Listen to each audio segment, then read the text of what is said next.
Well, welcome everybody. Every Monday and Friday, we have these, say, 2 hour long meetings. Sometimes they go 2.5.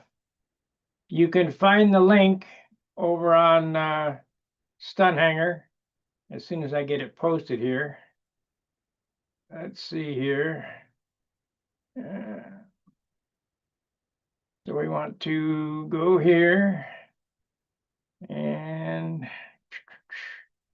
participants, invite, copy invitation, close this. We go here and at the bench, live streams. There we go. At the bench, new topic. And Friday night hangout. And paste. And post. All right, if you're a member on Stunt Hangar and you're logged in, you can find the link in at the bench. It's been posted now, and there we go. I don't know what the topic will be tonight. Boy, I got a black, oh, it's over here, black thing on my, what the heck is this? Must have been brushing up against carbon fiber. I pulled the Viper back out. We're working on that. I'm going to finish this one before I finish the other one that I started. I shouldn't have started that. I guess I just wasn't ready for painting. And we're getting pretty close to painting now. I'm probably during this stream, I'll go ahead and block out the foam for the bottom block here, and we might make a top block type thing. I'm going to make this one a little more streamlined than the other ones, just for a little just for a little variance. Let's see if we got any chatters. Any chatters here? No, we got three watchers and no chatters. Usually Gary Sinclair's the first one in. And just like, every time, if I don't get somebody coming in within the first half hour, I'll just end the stream. Little update on Stunt Hangar, the website. If you're a Tap Talk user, it seemed that this recent attack and switch to Cloudflare has screwed up our Tap Talk program. I'll work on that in the next week. We'll get the Tap Talk back up. I mean, most of my traffic comes from computers anyway, so. But I know some people like to watch it on their phone. But I'll see if I can integrate that. Now, Gary said there's more features now on the forum. I don't see it. I don't know what he's talking about. I can hardly wait to ask him to see maybe something happened. I don't know. But so far, we got it under control, or basically got it under control. If you look at this link here, home. Of course, everything is going to crawl tonight.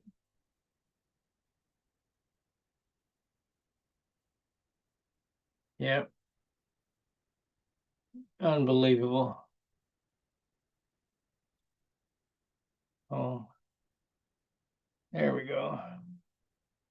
If you look at this link, I'll put it in the chat so you can look at it.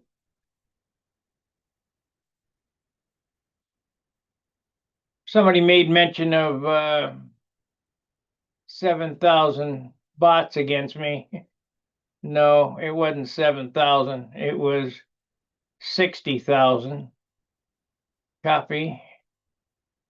And we'll go here and we'll post it. Chat here, paste. If you look in the chat and click on that link, what that link is our Cloudflare traffic. 664,073 unique visitors. Total request was 892.74 thousand requests. Percentage cached was 40.4%, and the total data served was 8 gigabyte. That is the DNS, and blocking all training bots. And we have it turned on, creates, updates robots file, signal that your content should not be used for AI training. This does not impact SEQ, which is the ratings for Google. So we've been under attack, you know, been unbelievable trying to put the curtail on these knotheads. And I don't know what exactly is going on. I believe the AI is searching the content because somebody's querying something in AI, so they're looking through the forum, but I've got them shut off now. AI is going to be a killer. I mean, I see that it's really locked up some other forums on the web too.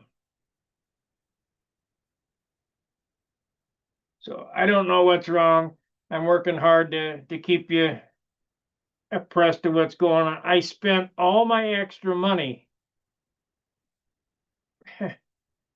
all the extra money I had for the month, so I got no more just to keep Stunt Hangar alive. So that's why I was asking for your help in Stunt Hangar. Don't do it here. Do it in Stunt Hangar. Click the link and send it to me that way. That way I'll get it, because I don't get anything until next month on this. Hey, Gary. Hello. Hey, when you said that there's more features, what are you talking about? Well, I last night when I got on to watch, it didn't happen. But I don't know when I got you on there, I had my little icon with me and all the members that participate and stuff. And then I scrolled down the side and you had all kinds of videos that you could put on to watch. And I never had that before. But Where last at? night I On didn't have this? it. On No, this? this is on your live stream through the week. Just that right after you got your computer fixed up again. So I thought, well, that's something maybe they've added to it, but I didn't get it again today or yesterday. So I don't know what it was. Maybe I hit something. I don't know. I mean, because I looked through all the forum, I couldn't find any added features in the forum. Yeah, I think that's what it was. I must have hit something, or because you got to hit in order to get your chat, or take the chat away so I can hit a thumbs up and put the chat back up. Now maybe I hit something there, and I've never had it before. So, Well, I don't know. but it was odd. I had my little icon, and then down through a whole bunch of little ones across the top, and then down the side you had bigger ones for your different things, your videos that you want to check on if you wanted to watch. That's I what it was. So I thought, and so then that's why I hit myself and deleted myself. Oh no, I don't want to do that. So then I re-entered my watching thing. So Are you having any uh problems with the forum? uh Yeah, I just posted a link to show the AI traffic. I think it was 800 or 600,000 requests, unique visitors. Let me see. Yeah, it was 664.73 thousand of crawlers, unique visitors. And the total request was 892.74 thousand total request, and 40% cash and 8 gigabytes served. That's on Cloudflare. So they're still after us right now. Let me see here. Wonder if I hit on report, would that give you a whole bunch of stuff? I Yeah, just never hit. could have. I don't hit that stuff, but I might have accidentally hit it or something. Yeah, right now it's down to a dull roar. There's only 377 bots on there, 29 users logged in. Carl Reed, so he'll be coming in a minute. Dick Byron. Wait a minute. I thought Dick Byron passed away.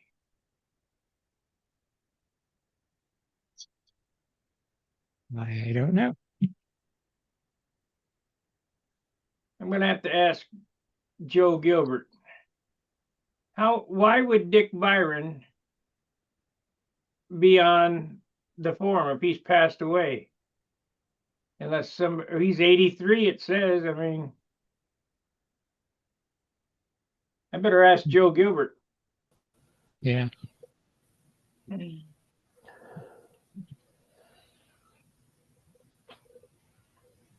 Yeah. Let me see here. And my phone's sensitive. Sometimes you hit something and it'll do something you don't want. Another time you try to hit it and it won't take it. Or the whole phone freezes up and you gotta turn it off and reboot the whole thing. Yeah. And I got to take off a bunch of pictures or something to make some more room. I told you Carl was coming back on. Yeah. He's there. How you doing today? Has Dick Byron passed away? And if so, why would he be logged into the forum right now?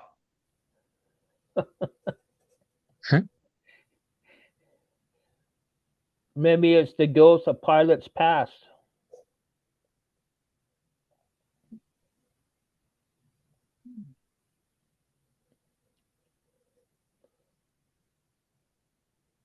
Yeah, that's odd. Because I'm pretty sure Dick Byron passed away. I just see GB models on your chat so far. So. Well, I'm looking at the forum. I'm looking to the users logged into the forum. Okay. And Dick Byron is logged in. First it was Carl, then it was Dick Byron. Let's see what he's looking at right now. Dick Byron. He's looking at Bogus Badass on the web. I don't know what that is. That was yesterday that was posted. You know, I thought I had saw his name on the forum before. So somebody's got his login credentials or something if he's passed on.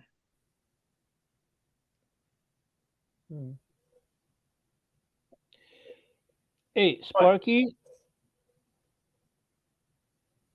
Oh, I see. Okay.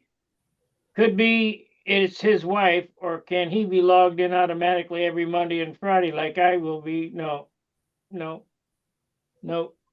Must be his wife. All right. What do you need, Carl? Oh, hey, who was Brian Gardner? Brian Gardner's an Australian guy. From what I hear, he's in a wheelchair, and he makes ABC liners and pistons. Okay, so he's an engine guy, right? Yeah, he's legit. Okay, because I saw something on eBay that it was an engine that said it was Brian Gardner built, and I didn't know what that meant. So Yeah, what kind of engine was it? Do you remember? it was an OS Max 46. Yeah, it's a good one. The only thing is, it looked like it looked like the inside components were there, but it did not have a head. So can you just put a stock head on that, or does one of his heads need to go on it?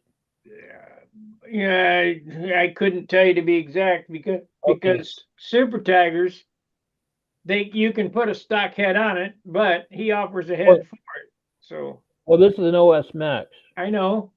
Oh, okay. You said Super Tiger, so He sells a lot of stuff. You know, okay, he makes the parts for the engine. He makes an ABC liner and piston, okay.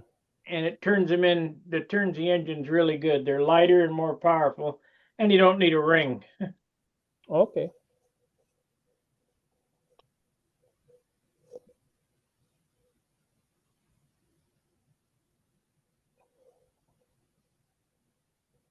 Could it be his wife? Let's see if I got his phone number. Maybe she watches. Oh, Maybe. Dick Byron.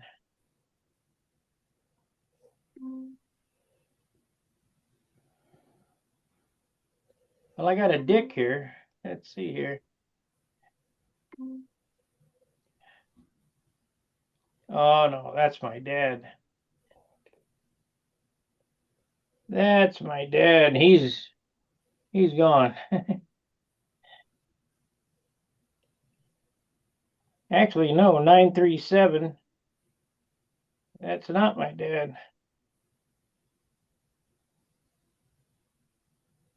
Let's try it. Where's 937?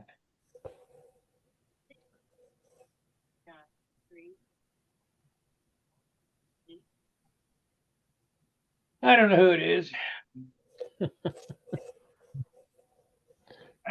Dick Byron used to call me all the time.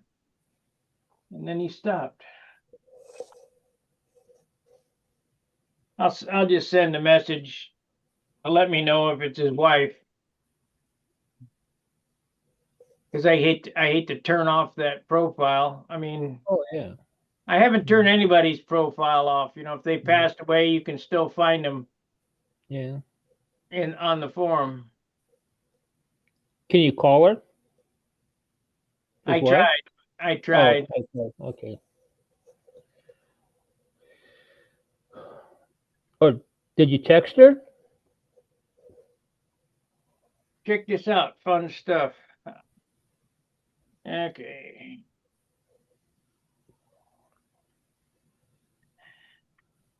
Okay, we're going to do a mass launch. 3, 2, 1, go. Oh, he's gliding his airplanes around.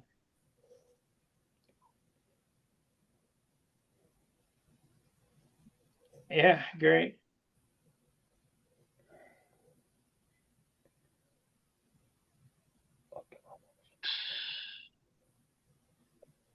Pretty cool, Joe, but I'm on the Hangout right now.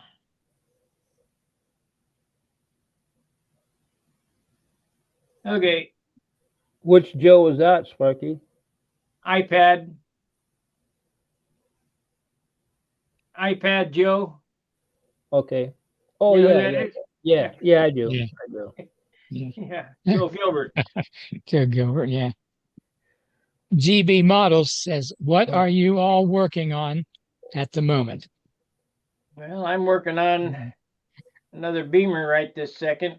That airplane right there. And I have I can't remember what the name of that thing is. The wing framed up on that other thing. Plus, I got my Perky project, but my Perky project's cost me, so I've set that aside for a bit.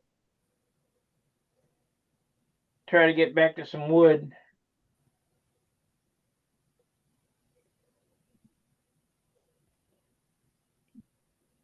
I'm still waiting for the weather to break, get a little cooler here, so I can get in there and straighten out my garage. I'm waiting for a dump truck to show up alongside my house so I can pile all this crap in the back of it.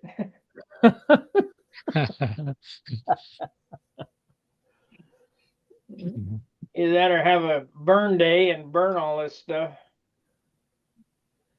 Was it just scrap wood that you're talking about? No, it's just a lot of stuff. I got so much stuff you can't move now. Yeah. So I got to clean it out, sort out what I want to keep, I'm gonna rebuild the whole shop, make drawers and overhead cabinets and all that stuff. There you go. So I got places to put this stuff. Otherwise, I got no place to put any of this stuff. Yeah. Well, you could probably go to one of the big meets and give it away, right? That ain't happening. that that involves work, and if it involves work, I'm gonna get paid for it. They're like Dobie Gillis. Work? Yeah, that's Maynard G. Krebs that used to say that. Yeah.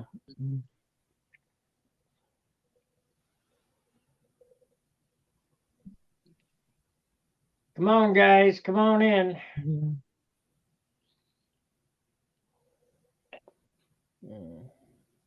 What are you building, Carl?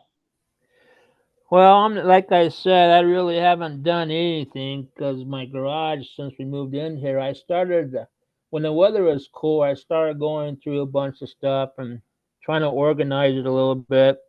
You can throw your wife out of the kitchen and just use the kitchen table. Here comes iPad. No. Then who's gonna cook my dinner? And you'll have to do it yourself. I'm spoiled, man. Hey, iPad. Hello, Robert. Like you said a while ago, that's work. Yeah. Cleaning out my garage is not work. Dick Byron has passed away, right? I do not know. I thought you did. I thought he was a Tulsa boy. No. He's Dallas, Fort Worth, Garland. I don't know which base. Only time I saw him was in Texas at Hobby Park. He down there in that part of the world somewhere. Well, he's logged into the forum right now, and I could have swore somebody told me he had passed away. I had not heard that. I don't know. I'm watching the forum pretty close now with all that shit going on. Well, to answer your question, Sparky, I got a plane I need to get repaired that was given to me. I have a Nobler that I need to finish up.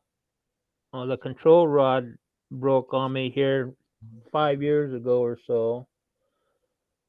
And then I got kits. I got a chipmunk, That's 2 weeks work. a banshee, That's 2 evenings. a ringmaster, S1, the original ringmaster. That's about 4 hours. Oh, And then I bought a kit called the Vampire from Brodak. that's a small Vikings. What that is? Yeah. Well, You don't think you can build a ringmaster in 4 hours, Joe? No, Shit. Well, what do you do? What are you doing? You just sitting looking at it? you can build it in 12 or 14 probably. That's funny. No. Yeah. But anyway, those are my projects I got going on. So, Ain't or nothing to when I it. can get when I get to them. Let's see how many parts there is. And then I 2, got 3, 4. I got a 5. buy slab. I need to put I had a 9. 32 on it, and I'm gonna pull that out and put a 46 in there. What else do I have? And then I have a 38 special Y-wing. Then That ringmaster Joe is 10 pieces for the fuselage, elevator, and rudder. And 18 for the wing.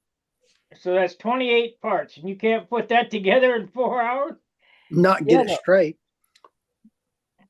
yeah, and what about all the sanding that you expect us to do on it to make it light? I have to work on it. Yeah. But like I said, it's so anyway. Then I got to decide what I want to put on the motor for that Banshee. Do I want to use that Fox 35 that I bought brand new in the box, or do I want to go with a OS Max FP or a 25 LAS or haven't You can decided use that yet. Fox on any airplane. You know what for? For Tip a weight. boat anchor? No, Huh? tip weight. Find an, find an Well, I engine knew, that weighs it was 6 gonna, I ounces knew it was that going to runs be as good. something like that. Yeah. That But could be everybody I done. talked to said that that Banshee was engineered around the Fox 35 now. It was. Okay. And they weigh, you know, the early foxes weigh less than 6 ounces. The late foxes weigh what? 7 with a tongue muffler on them, maybe? Yeah. I think they're about the same weight. They're all about the same. I don't know, maybe a little lighter on the older ones, the I sand think cap. the 52, the die cast ones, early ones, I think they could be 5 3/4 with no tongue muffler lugs, none of that stuff. Yeah. The only thing wrong with the fox is they shake and they vibrate, and you got to build a good nose. Yeah. Well, the other thing too is what fuel do I run in it? I In a mean, fox, 3% oil. 10%. 10-25 minimum, all castor. No synthetic. No. 1% at most. And you Okay. better start out the new engine at that and keep it clean. Yeah. But All right.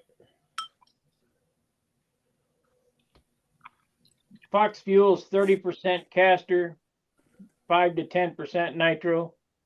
only one you got to please yourself, Carl, whatever you want to play with. Yeah, If- I know. I understand that. Yeah. A LA 25 will pull that twister fine, in my opinion. You mean Not- that Banshee?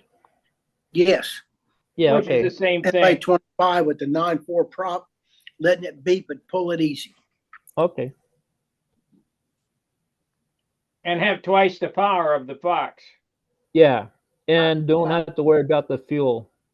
Well, yeah, you got to worry about fuel, but just Well, I mean, I can run 10% nitro and run that run 10% or 15%. Either the cool power, I think it is called. oh, and I the wouldn't Omega. run that. You wouldn't? No, it only has 18% oil in it. Okay. Just call Rich's Brew and order some fuel. Or you go to the Nats, don't you? No, I haven't been there at all. That's one thing on my bucket list. Yeah, there's guys that'll make you fuel. Joe Yeah. knows one there in Oklahoma. Where you live in Nevada, just ask Gordon where he gets his fuel. Okay.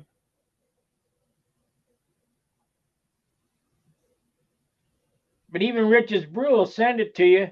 But man, I Yeah. sure don't want to pay that hazmat and shipping charge. Yeah, yeah.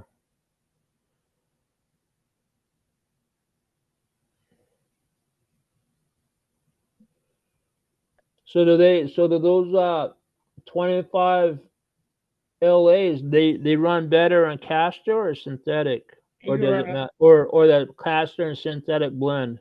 10% castor, 10% synthetic. God, you want the oil that high?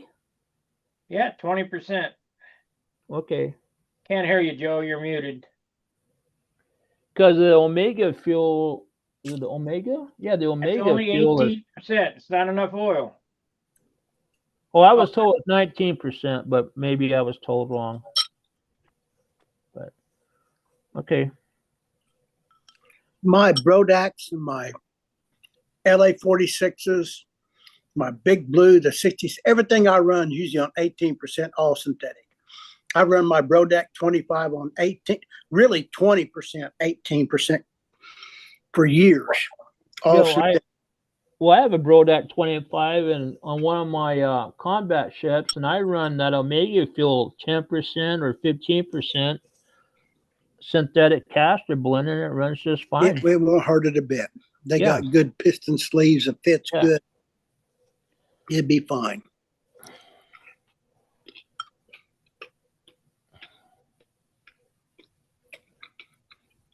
Rich's Brew likes to blend 22%. I don't like running it because the motor don't run long enough. Yeah. The more oil, it takes it 1020 or 1022. It'll take more 1022 to run the same time as it does 1020. You have to have the needle open more, I think. But the 1022 is fine. But if somebody makes you feel it 18 or 19% all synthetic, just put it in any modern engine. I wouldn't put that in a Johnson or McCoy or Right, exactly. Oxford, but in the modern engines, it's got chrome liners and all that. 18% oil is adequate, very adequate, in my opinion. Oh, okay.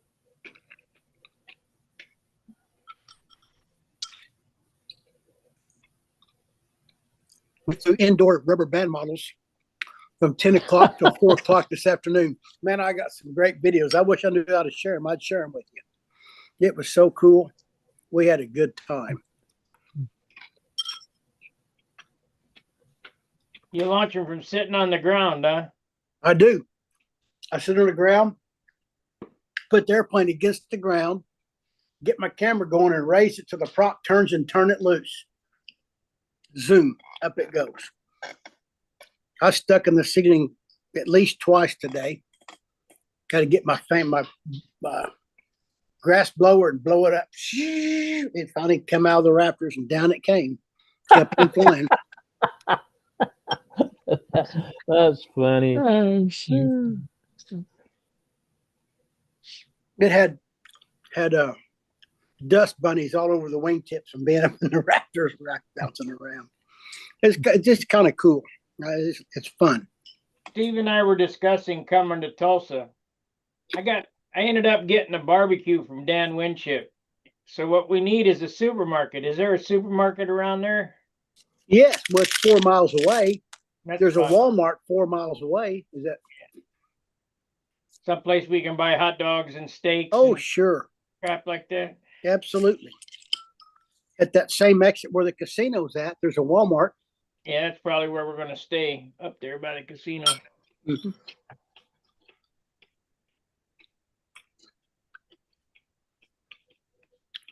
Heck, have Dan come down and meet you and bring him too. He'd have a good time. Oh, you'd have a good time, but I don't think we get him to come. You're probably right. That's a long haul. It's 6 hours to here and 6 hours to there. Is it 6? I guess it would be. It'd be close to 6 from his house to Indy, wouldn't it? Sure Well, would. It's actually 5 and 15 minutes, but say 5 hours. Yeah, Yeah. It's a haul. Yeah.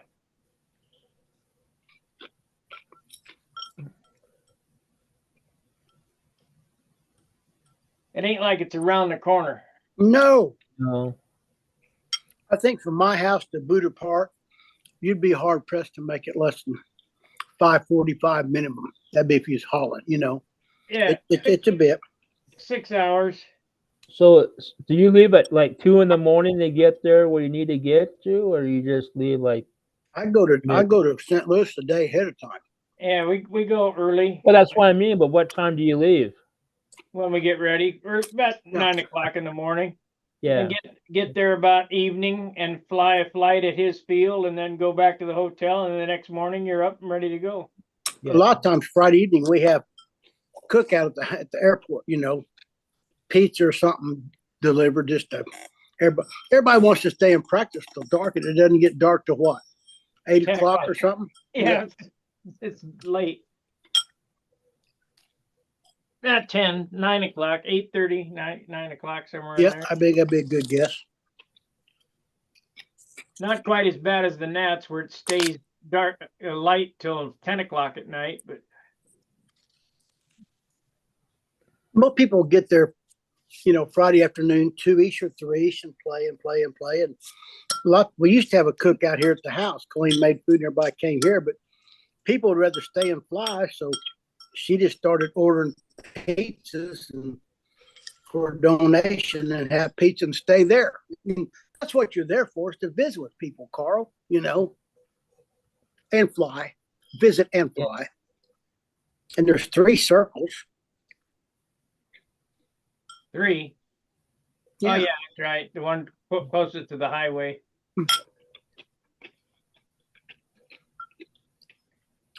Hardly anybody uses it, but it's a good circle. And It's what hard to part of the use country is this in? Sorry, go ahead. What part of the country is this in? What state? Tulsa, Oklahoma. Oh, okay. And Road's pretty straight. if you're not a wind flyer, you will be by the time you leave there. So you have to make a choice to bring a light airplane or a heavy airplane, right? Always bring the light one. No matter what you're flying, always bring the light one. Okay. The road's pretty straight to travel on. The road's pretty straight. Yeah, Uh-huh. it's pretty straight, and there's nothing to look at either. It's Yeah. you go for miles and miles and miles and nothing. And then where are you located at, Sparky? St. Louis, halfway between the Nats and his house. Missouri. Okay. That's about exactly right. Yeah. That's just about exactly right. Well, I could probably make it in 30 hours. I bet it'd take you that long. Oh man, Well, you're a long way. I pulled a stupid stunt many years ago when I had to go to, I just say Dallas, Texas, to pick up my mom and move her out here. So I left, San Diego area at 2 a.m. And within about 26 hours, well, 28 hours, I was eating breakfast at Jack in the Box in their hometown. Mm, And I was doing all that driving by myself that's because I was always told that you could drive from my area to Dallas in 24 hours. And I just wanted to see if it could be done, and it can't be done. that'd be a hard pull. Well, I'll tell It you, was. when I was in the Navy, I was stationed in Millington, Tennessee, and we went home for Christmas leave. I made it from Millington, Tennessee to Los Angeles in 22 hours. You were driving 85 mile an hour the whole way. More than that. More than that. Okay. Yeah, we were. Millington's a long ways. You're going right through Tulsa down 40. Oh my goodness. Yeah. I was running up close to 100 in some spots. If we'd have got caught, we were drinking beer. Oh, You'd have went to geez. jail forever. I had a camper on the back, and we were passing beer through the, drinking in the back and passing my beer through the gosh. front. There was 4 of us driving, and we'd take turns. And that truck never stopped until I got to, I think, New Mexico, where the radiator froze solid. Oh, Because I ended up having to put cardboard in front of it because it was so That cold. That cold. Yeah. Yeah, we'd have been arrested. Of course, we were all 4 of us were in the military. They might have cut us some slack. yeah, but you had 4 drivers. You had 4 drivers, though, didn't you? Right. Yeah. Well, see, I was the only driver, so. Yeah, that You- truck didn't stop moving for 22 hours. Do you Well, remember, yeah. Robert, going to Millington? And Well, Colleen yeah. and I were there one time when You you did were not- there at Millington. Yeah. You didn't have to stop and pee. Pee in the bottle. Okay, I just want I didn't want to say that, but Yeah. yeah. Dump it out when we get gas. Do you remember Yeah. Marshall Bushby? It was at Millington. I know Marshall Busby. Well, he was there when we were there together. You was flying a 47, and I had that, Mr. Dr. Jekyll or something. Remember that? Yep. I got the trophy up there. That was 2007 Pilot's Choice for Memphis Stunt Classic for my P-47. That was at Millington. Yeah. The same. Yeah. Jim Lynch and Charlie Reeves. Joe Bowman might have been there. There's a good group there that year. Good group. I think Brickhouse had already passed away by then, but I don't remember. Be close. Be close. I'd say you're probably right. Bushby was there. You and I, Paul Taylor, Mike Donovan was there. Yeah. No, Brickhouse was still alive because I think he was there then. Huh? I think he was there. If Donovan was there, he died before Brickhouse. Donovan died in what year, Colleen? 13, 13. February 6th. February 6th, 13. James was born February 7th, same day after. I'm pretty sure that Brickhouse died after Donovan. I don't remember. I just don't remember. Donovan flew a Tempest, didn't he? No, he always flew those Mustangs with the Aero Tiger 36, and he flew a lot of Galloping Comedians. Then he always liked to fly the Vector 40s in PA. He had a Sig Mustang, a silver one, that he flew the heck out of for classic and stuff. And then he flew Tucker Specials too. He had a couple Tucker Specials over the years. Mike was in the Army and in Japan the same years as my dad. And we showed Daddy was gone before Mike. And Mike was here staying with us, and we showed him pictures of Daddy and all the pictures of Japan. I was there, Joe. I was there. I've been to that. I've been there, you know, and all the towns and places. And I said, well, here's 8x10 of Daddy. And he went like this. He says, Joe, that's 60 years ago. We all looked like that when we was 19 years old. You know. Yeah. Hey, Joe. Yes, sir. I can't help but see the plaques you have on that beam above your head. Yes, What's the furthest one say? Coley. What? The furthest on the wall. Yeah, on that 4x8 beam, whatever it is, where it says Yeah. grateful, thankful. What's the other one say? Thankful, blessed. Grateful, thankful, and blessed. Oh, okay. All right. Grateful, thankful, and blessed. I like that. Then that's a quilt. That was my mother's quilt back there on the wall. There's Yeah. Colleen looking pretty. Oh, you're only saying that because she's watching you. Dude, I've had her for 47 years. I'm not trading in now. No, I don't blame you. I'm in the same, not as long, but I'm in the same boat. So I wish I knew how to share a video. I'd share content. It's too complicated. I'd It never is. get it done. Listen to what I'm going to tell you. Open up the video and get it playing. Okay. You got it playing? You gotta find it first. Then pause it, get it to start, and then pause it. Okay, there's a minute 31. Okay, start it. And it's- then pause it. Okay, and pause it. I did that. Now go down to the bottom of your screen. There's a green button that says share. No, mine doesn't say that. Oh, there's a green button at top. Okay, it's on the Oh, top. that's it. Did it? Yes. Now do Now- what? Choose the video out of the drop down box that opens up. oh yeah, there's mine right there. I Yeah. don't see that. Do you see it, I Colleen? can't see from here. Split, side, close, full, zoom, stop, share. Share content. Would that be it? That's it. Share. And is that photos? A window. You want to share? Oh, So just do cancel. that was it, Colleen. It was right there. Okay. You didn't, And then hit play, and you it'll. said do windows. Here it is. I think this is going to work. I I just got to scroll down to it. The iPad makes it harder. Yeah, I got an iPad. It's a pain in the ass. Oh, it ain't there. No, Cancel. Colleen's going to fix it. which Share one's your content. Okay, now window. I don't see a window. Okay. We The got- word. It'll say share window. No, it says whiteboard, website, iCloud, photos, or screen. Screen. Share screen. Okay. Now select the video out of that drop down message. And start playing the video and then hit share. There you go. We got Yeah, we got something. screen broadcast. I don't think that's it. Darn it. I wish I knew what I was doing. That ain't it. Well, you're almost there. Keep I'm pushing. almost- buttons to get it. Keep pushing buttons. I still think it. Screen broadcasting zoom and stop due to attempt start. Okay. I still think you got to go to photos You and might. then go to favorites, receipts.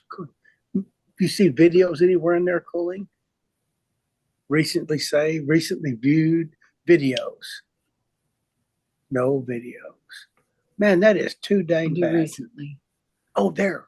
Oh. Well, that's close. Keep pushing. It's something will happen. It's It's close. wrong way. Wrong way. Mhm. Nope. Isn't that something? Dadgummit, we're so close. Photos. I'll be darned. Well, there's Hey, me in the Joe. car. Yes. I'm wasting Call your up your time. call up your 8-year-old grandkid. They can tell you how to do it. Now push play. See that? Oh, Yeah. there you go. Yeah, we got it now. That was me at 9 years old or 8. Daddy built that car, and it was sitting next to my sister's baby bed. We got up one morning. She had that in her bed, and she had broken every piece off that model. Oh, That was Yeah. so funny. Wasn't funny. I was sad. Now you're going to Yeah. do the same thing, but you need to find that video. Find that video. That's right. Videos. Doesn't have videos. Okay, hold on. Okay.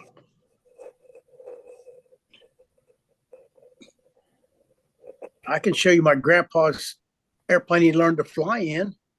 And look at this ad. You got to check this out. You see that? Not yet. not There it yet. Oh, Uh, there you go. is. Get now. okay, that was my grandfather learned to fly in that airplane. And that's the prototype C2 ever built. That's a And real my airplane. real one. My grandfather owned that airplane and learned to fly in it in 1934. Where's it hanging at? Smithsonian Institute. That was my grandfather's airplane. He learned to fly in that airplane right there. I always kind of thought that was kind of cool. Yeah. Well, it's funny. It doesn't look like a real airplane, but maybe that's just the way it got photographed. Now we're looking at iPad. Yeah, I don't know what I'm doing. You turned your camera off is what you did.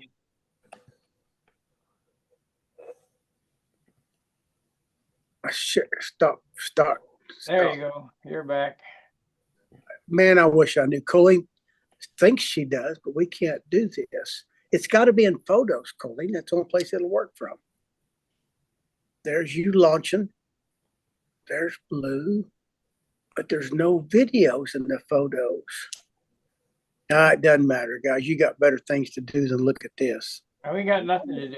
No. Well, I'm sending it to you as a text. Okay. So you should Here's be able to something open kind it. of cool. You probably never seen this before. This is pretty cool. Is it going to share it? I think it'll come in. It's black. This is, There we go. see that spinner? You see Yeah. that? Yeah, Nazi swap. That is the spinner off the Spirit of St. Louis that cracked on the way to New York City. And that was Oh, wow. everybody that worked on the airplane. And the Nazi sign in those days was a sign of good luck. But that spinner didn't make the trip across the ocean. It cracked and they had to put a new one on it. But that is Oh, the wow. original spinner off the Spirit of St. Louis on the way So to when they put the new wherever it when they went. when they put the new one on, was it signed by everybody as well it or wasn't. not? I'm sure not. I'm sure not. So is it Yeah. on here now, you think? It said it was sent. So if you go to Okay. your messages, Go to messages. Colleen may have it, y'all. Robert Storick. Nope. There's Joe Gilbert. Now, now start playing that. start playing that.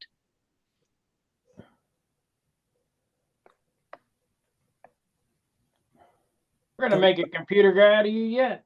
Oh, it ain't working. I don't know why it's not on this video. Huh. See, it ain't working. Oh, there it is. Now you got it. Now you pause it. Now you pause it. Now Go back to back the to- Zoom. Back to Zoom. Oh, did I mess it up? No. No. hit Share content. And screen. screen. Choose that screen. Hit play.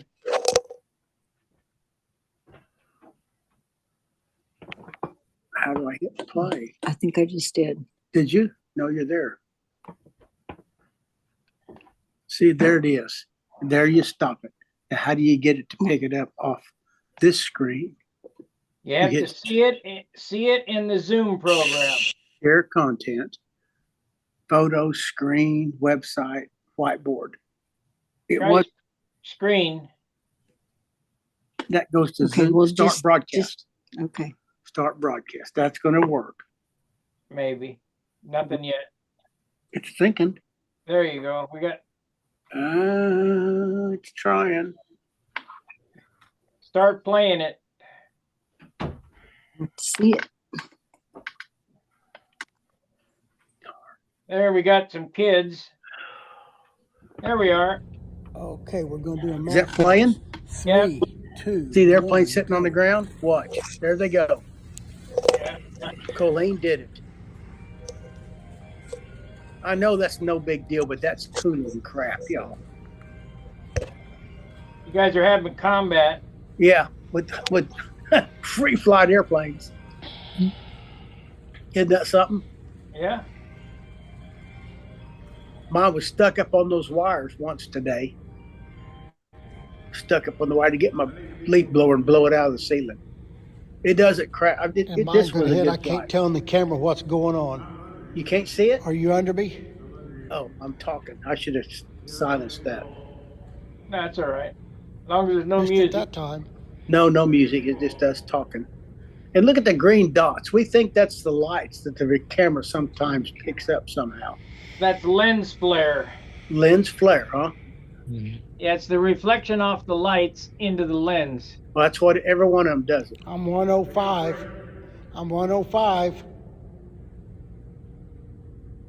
105, yay! It for us, it's a big deal, Robert. I got them both in the frame right now.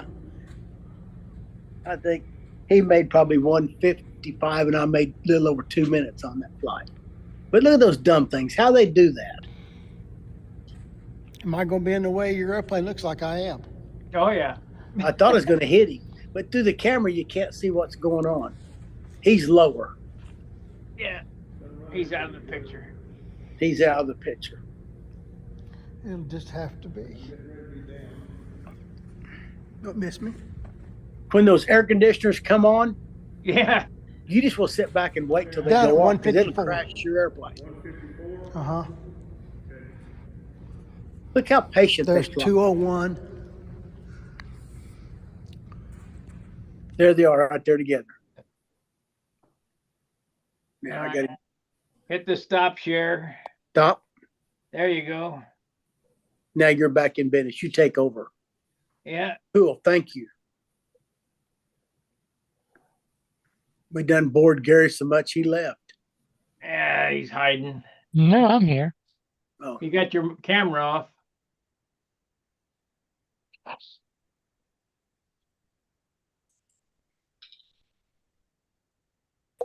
Hey, Joe, yes, sir. now that you know how to do that, teach me how you did it. There you are. I got a set of plans and built it. Did you get a new member tonight, Sparky? I don't know, did we? Looks like it. Is there a green bar? Yeah. Okay, let's see here. Stunt Hangar. We did. Fabrico, or I don't know how to say that, from Vinicciala, must be Italian. Thank you very much for joining, becoming a paid member. Go in and look for Stunt Flyer video magazines. A new one will release tomorrow. They're pretty cool. Let's see. Good afternoon, everyone. Busy standing from Bryce. Trying to listen to you guys. Andy Mitzker says, hi, Stunt Hangar crew. Thanks, Sparky, for keeping your elbows out to protect the website. You got no idea. Good evening, Roy.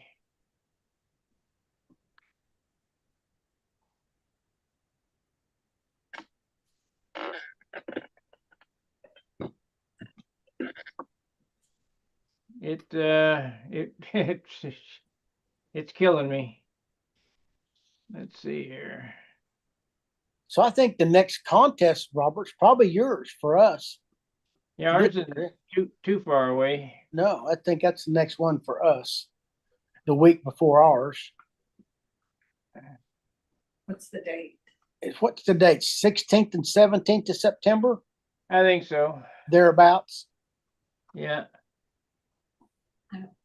I just got an email talking about Tap Talk. I apologize, guys. Tap Talk is not working right now.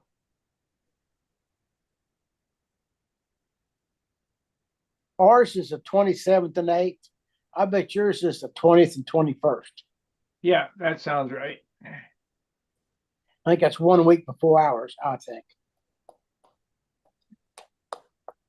We need to get reservations made pretty soon. I've been flying that little dumb airplane I built for the kids called a Tudor, little 410-inch wing. It's a little airplane, Robert. You flown them? You know anything about them? Yeah, I know what it is. It's like a twister. Yes. And I got a Fox 35 on it. And I might bring it to St. Louis. I might fly it the rest of the summer and profile this because it's just it's amazing how quick it turns. Oh yeah. It's amazing. I'm still getting it figured out, but I'm getting closer. Getting closer. Weighs 29 ounces, I think. Pretty light little airplane. But it's not beautiful. It's just brushed dope on it. Isn't, you know. I figured the kids are going to kill it anyhow when they start learning stunts. Capital One. Minnesota Mike wants to know how much rubber and how many wines for you, Joe, That on your was plane. 20 inches of 16th FAI Sport tan and 2,500 wines and 7.6 foot-ounces of torque on the meter we were using. 7.6 tenths of an ounce. You know, not 1 ounce, 7.6 tenths of an ounce. Now, how do you put in 2,500 wine? Do you have a winder? Yes, you stretch it out about, I don't know, 8 feet. You can just pull it out. If you go 4.5, 5 times the length of the rubber you got, you can feel it. It doesn't want to go anymore. Back it up, start winding. And I usually put 1,500 winds in that rubber before I ever move in. Until I get to 2,500, I got about 2 feet of rubber left, and I go in. And then I check my torque. If it's not where I want it, stretch it back out and give it just a little more till I can get right at 7.8. And then I transfer it. And I transfer it to the engine on the airplane. I put the tail by the torque meter, and I check that torque again. And if it's not 7.8, I might sit there and give it 20 or 30 winds to get it. And then take it off the meter, put it on the airplane, give it 25 or 30 winds, and turn it loose. Trying to get that, for some reason, torque gets you to ceiling. And on the rubber bands, like the first time, it may torque out at 2,350 turns. The next time, 2,400. Then about the fourth flight or the fifth flight, you may get 2,550. When you get that magic, the more turns you get for the torque you want, the longer step because it's got more power to turn with. The rubber band breaks in.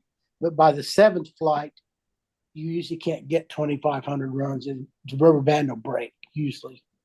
Seventh or eighth flight, the rubber band will break if you try to push it that hard.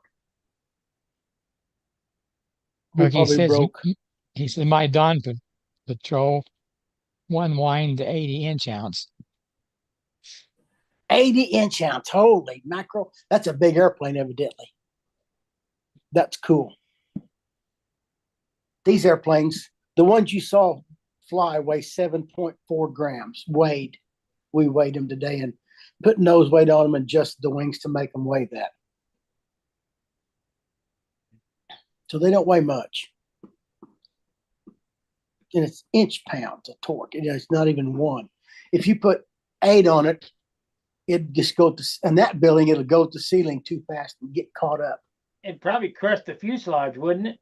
No, it's got a stick, but there's some of those, if you build a box fuselage, like I got Tudors and stuff, When you wind them, you put the airplane in a machine to hold it, but you put a blast tube in it and wind it in the blast tube inside.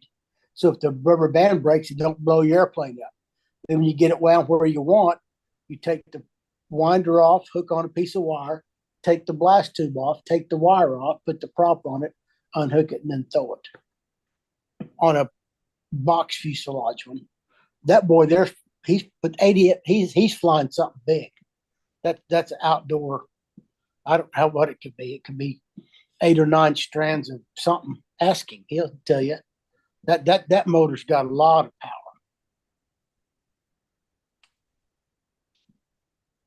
Let's see. Rubber bands are an amazing amount of giddy up, but they only do it so many times. And I'm usually playing with, I build 2 motors at a time, and I fly one, and then I let it rest for 15 or 20 minutes before I fly it, and I fly the other one. So I'm all time letting one fly and one rest. I probably went through 8 or 9 rubber bands today.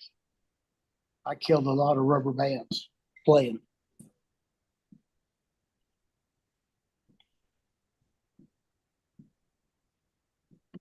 So what kills the rubber bands? Winding them up too tight, or just Yes. Like I think that 20 inches of 16th, it might have been good for maybe 2,650 winds. Yeah. You know, total. That's what their guesstimate is. And we were running. I wound the 2,600 once today before I got the torque I wanted. And how you wind them makes a difference too, Carl. If you wind them and come in too fast, it builds torque up before you get it as many revolutions as you want. Okay. There's a little bit of art to it. I'm still learning. Yeah, I remember we used to buy those things at the local hobby shop or drugstore, and we would wind them up until there was knots in the rubber band and let them go. Oh yes, You know, we were just kids. We didn't know any better, but that was fun. If we'd have had this rubber band like we had today on our sleek streaks, they'd have shot to the moon, man. They'd have left. So when them rubber bands break in those airplanes, the airplane explodes, huh? Yes, if you don't have a blast tube in it. These are all stick models. So we wind the rubber band up and then take it off the winder and the torque meter and hook it onto the prop and then hook it onto the engine and then throw it. But yeah, like the outdoor guys, they're winding the rubber band in that tube inside the airplane. And I don't know, when I flew with Dan Burry, I think I wound mine 1,050 to 1,100 turns, but you had that sucker stretched out. If I said 10, 12 feet, I don't think I'd be exaggerating. Long ways, maybe 15 feet. And you start winding it with what he had looked like a drill motor that you used to drill with. You could crank it, looked like that. And you crank it. And when you get up to that 1,050, that thing was hard to turn. It was getting loaded up. I think I need an electric drill. Yeah. They make them. I'm sure somebody. Well, I've seen them on the internet where it's an electric winder and it has a counter. So as you pull the trigger, you can see how many winds it's got going on there. Yes. Mike says that he has 30 strands of 1/8. 30 strands. Oh my word. 30 strands of 1/8. Oh my gosh. I wonder, ask him if you could just hold the prop. If you could hold, when I flew mine, I held the prop by the middle and it was just a little old Airedale something, but it had a lot of wind, but I don't think it's that big. But I don't know if you held the prop by the end, it may break the prop. They got so much power. It's amazing the energy that has. 30 strands of 1/8. Holy mackerel. That'd probably be more power than a Fox 35 makes, Gary. I don't know. That could be done with a rubber band that comes on an LA Times. LA Times. It'd take a lot of them. It'd take a lot of them. That young man there knows something. He's probably running braided rubber and all kinds of good stuff, you know. He's way above my pay scale. 80 inch-pounds. That airplane all Japanese tissue? Yes. You put the Jap tissue on with a glue stick? That's exactly right. Then take a little alcohol and run your finger down it to make it stick nice. Did it shrink up when you sprayed it with alcohol? I don't spray it. I just put it on dry and never let it have water. The No, frame, so the frames aren't very strong. I lay them on this little thing. I got this TV on and lay it down flat, run the glue sticks over everything, and usually just roll the paper on it. Then glue the wingtips on and then cover them separate one at a time. Turned upside down. Paper flat, glue stick just laid on the leading edge and just roll it down there where it just rolls the wing. Then pick it up and start finishing it. one of the Stunt Flyer video magazine issues has a guy, I don't remember his name, that does Japanese tissue, and he shows you how to put it on. I'm gonna have to go back and watch it. I find it tough to work with. It's hard shit. I don't reckon I've ever covered Japanese tissue on a model airplane. Just those are just, I don't know what you'd call that. I don't know how you'd have to put it on with dope, and then I don't know if you can't put it on wet, can you? I don't know. On dry and then mist it. I don't know. Do you know that all of Jerry Phelps' Patriots were Japanese tissue? Yeah. Joe Bowman would know how. I guarantee you Joe's done it. But I've used just, not Jap tissue. What's the other tissue called? Silk span. Silk span and poly span and silk. I like silk. Silk, I think silk's the easiest any of them. Yeah, but I put it on. Sucks up too much dope. Well, I put it on wet, then it dries, and I turn the airplane upside down and do a bay, turn it over 2 dubays, turn it back over 2 dubays, turn it back over. I paint them upside down. Yeah. 2 bays at a time, don't do the whole wing. I do 1 bay, then turn the airplane over, do 2 bays, then turn it back over to 2. double boil the dope and spray overhead. I put mine on upside down with the brush, and if it drips, I want it to drip on the outside, not the inside. Yeah.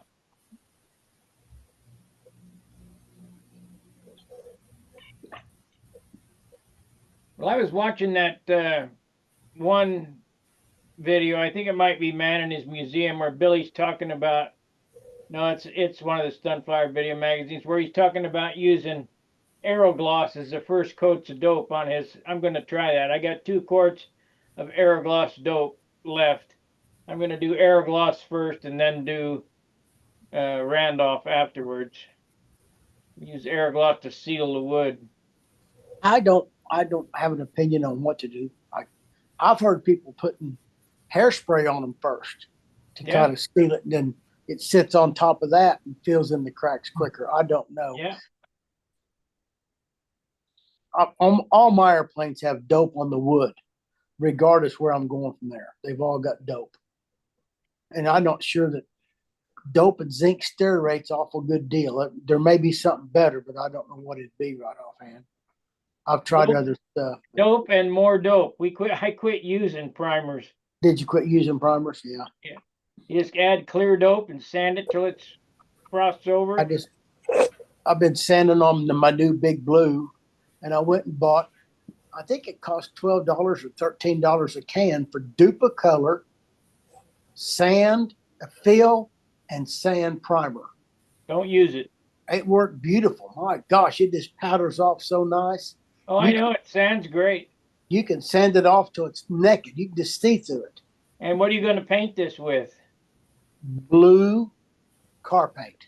Car paint. Well, it might work for that. It don't work for dope. I don't know about dope, but that blue automotive blue that I use, it covers so nice. Now that you saw my Simply Blues, are you going to do a monochromatic blue? I don't know what that means. Different shades. No, not different shades of blue. It'll be blue with invasion stripes and a black nose. Oh, same time. Just because that's what I do.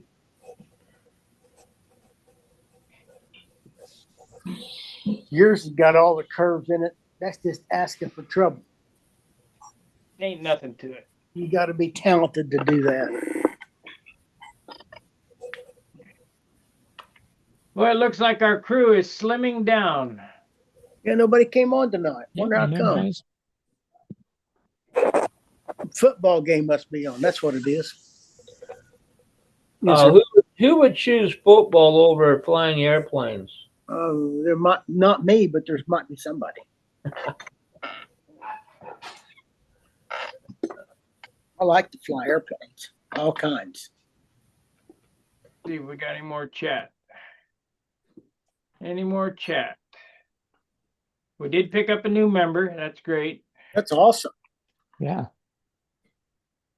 And then Andy Mitzker says, "Cool flying, Joe." I like to go flying. Should have had some of your seeds there and show them how the seeds fly. I don't think I got any seed planes at home, do I? Oh, I got one behind the TV that fly on a string like a control line airplane. You ever see that? No, can you do the pattern? No, you can do a loop. That's it. You do it. I got a piece of string and a stick. I used to flew it around the living room lots of times. Little biplane glued on the wing with the string, flew that seed plane around. That's during COVID. Everybody was bored, sick, and staying home. And I had my shoulder surgery.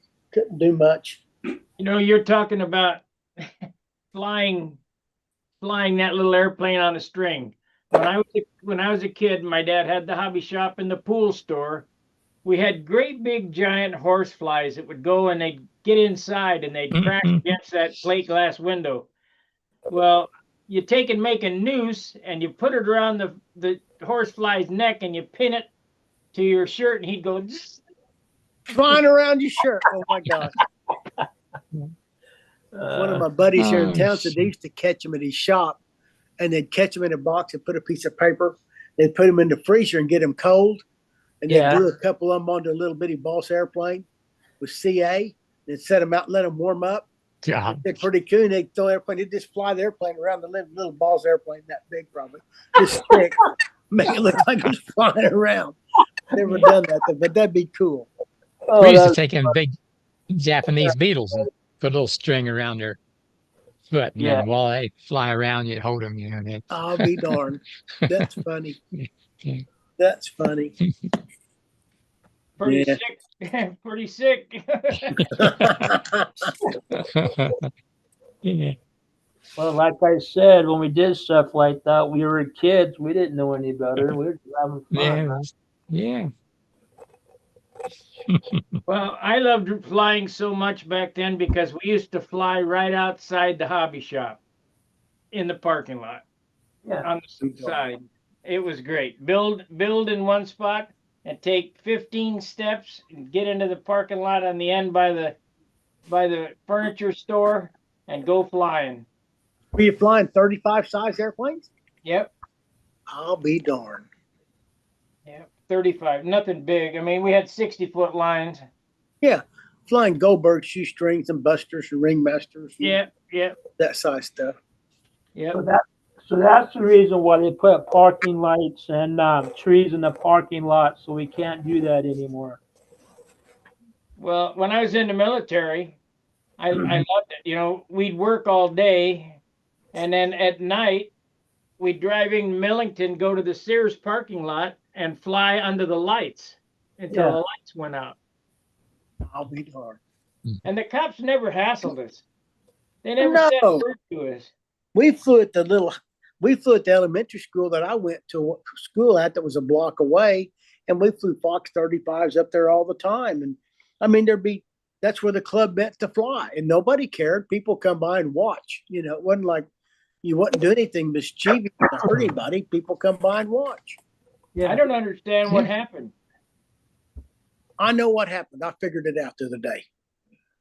In 1978 or 9, they quit using methylate to heal kids, and they got to be panty waste. Yeah, probably. Do you remember methylate, Gary? Tell me you never had methylate on you. Oh yeah. Like hell. Oh yeah. Yeah. What is it, Joe? Methylate. You put it on a scratch. That red stuff you put on it came in a little old glass bottle. Had a glass thing you put in. You just wipe it on your wound, and it burned like fire. Oh, that's like iodine, right? Yeah, we called it methylate, but it may have been something else. I don't know what. Now, there was two kinds. There was mercurochrome and methylate. Mercurochrome didn't burn.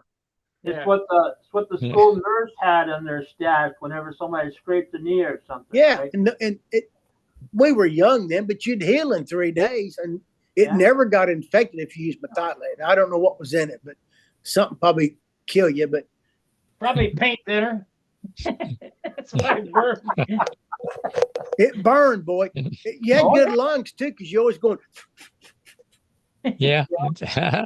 iodine and green soap, as we used to call it when I was going to school. That was Physohex. Yes, that was some good soap they claimed too. I don't know why they quit making that. I I don't can know. remember a nail brush, that goes, it has a loop and then the brush, and it was like brass bristles, and they take that Physohex and put it on you and scrape the piss out of you. Man, it de-skin you. Yeah, Wouldn't be no dead skin cells on you. no. What was that? What was that stuff that came out that was in a can, and you would spray it on your wound, but it was cold, and it would. Oh yes, I can't remember what. Battine, Yeah, that's it. Battine, maybe. Yeah. That was only cold because it was the butane coming out. That's probably right. Yeah, exactly. Yeah, Probably right. but that stung when it hit your skin. Oh my goodness. Yeah. Creosote, that's what you need. There you go. Creosote? Yeah. Yeah. Oh, yeah. You cut your hands, put your hands down in some diesel fuel, it'll heal up in a day. You know, my grandfather, he cut himself or hit himself with a hammer. He'd wipe it off with turpentine, I believe is what it was. I'm pretty sure it was turpentine. Yeah. Wipe it wound off with turpentine. Mineral spirits, it's all comes Is from that, the is ground. that the same thing? Maybe. I don't know. Is it? Yeah, well, it's mineral spirits. Yeah, same. It comes out of the ground. I'll be darned. Mm, It's all part of Thank- the gasoline refinement. yeah. I don't know. There's So things are different. hey, when we were kids and we were riding our dirt bikes out in the brush when we would get cut, we just undo the lines of the gas tank and get a little gas in the rag and wipe it down. Well, You that know what- might kill the germs, I would think. I don't know what Well, yeah, it would. That's the reason why we did that, because that's the only thing we had available to help keep the infection down. Well, all I know is that I don't remember what year they stopped, but when we quit flying in the schoolyards, this thing started dying. we flew in schoolyards in Sapulpa all the time. I mean, it was the normal everyday thing to do. I mean, nobody cared. It wasn't hurt anything. And when you started your engine, if somebody wasn't there, people would come to see it. Right. Shit, we used to jump on our bicycles and ride 10 blocks. You could hear them 10 blocks away. Got to Sure. get there. Somebody's doing something. Yes. There's a See little who's school flying. probably 2 miles from the house, not more than that. And in the summertime, we'll go up there sometimes and fly in the evening, and nobody's there, and we just park and fly. And pretty soon, kids start coming on their bicycles, and when you land, they'll look at you and you wave them over, and they'll come over on their bicycles and look at it, and that's cool. But nobody really wants to be. They want to see it, but they don't want to touch it. It's not something they want to play with. I don't know if it's too easy or too simple or too. I don't know. I haven't got an answer for that. Here comes a Bearcat report. That's right. We need a Bearcat report Mark. and one of those.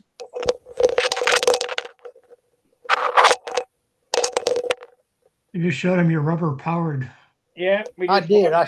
Sparky taught me through it, and Colleen helped. We got it playing a while ago. That's pretty cool. I thought that was great too. We had a good time today. I just looked at it. So you want a Bearcat report? Yeah. Yes, please. No fidgeting, Carl. You're making noise. Oh, Okay. okay. Sorry. I just got to send a text real quick. I'll mute it. That's Mike Scott. Stott. Yeah. So a little bit about chipmunks first before I get to the Bearcat. Well, we were having our meeting on Monday night. I got a text from Will Davis, and he apparently knows Mike. Mike is living in Minnesota, and he texted Mike and said, "Hey, are there any differences between the Bearcat or the Between the chipmunks. between the original chipmunk and the super chipmunk?" And if I can get this thing to advance, well, what's going on here?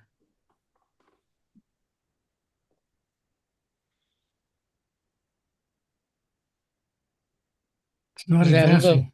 is that a little arrow right there with a plain wing? 471 won it. Yeah, that's Mike's score here on the board. Dawn got 462. That was that compact girl. Dawn. Yeah, that's Don Cosmello from New Yeah. Jersey. Yeah. Don Cosmello. Yeah. Then a 460, 447 maybe. Dave. I can't tell the name. Frank, look at Frank's there. Frank Imbracchio, is that how you say it? Embriaco. He was there. Yeah, sure. Look, that's cool. That was a cool airplane there. I like that one way better than I like a Sig chipmunk. Well, let me try this again. Close that window and open the new one. That was the wrong application. That was preview. There we go. You see that? No, You're still up. You. You got to share it. Oh, I'm not. You can't see that? Nope, we see No. you. All right. I'll back up again.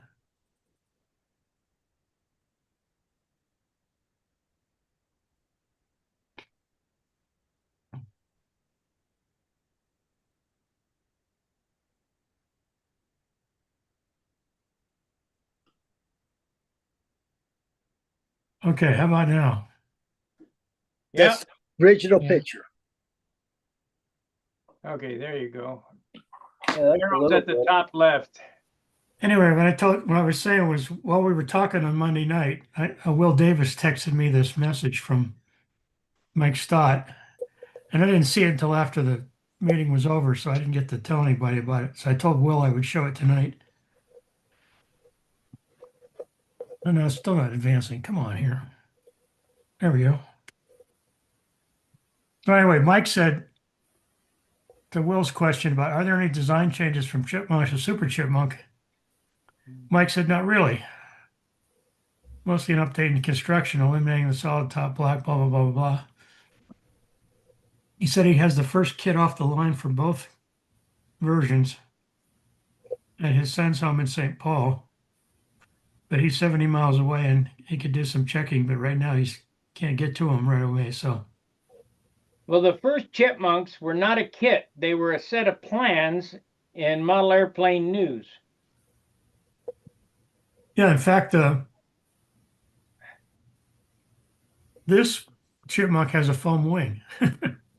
Yes, they weren't foam wings, the ones that I'm talking about. Yeah, no, the one that Mike won the Nats with, and was it 69 or 68?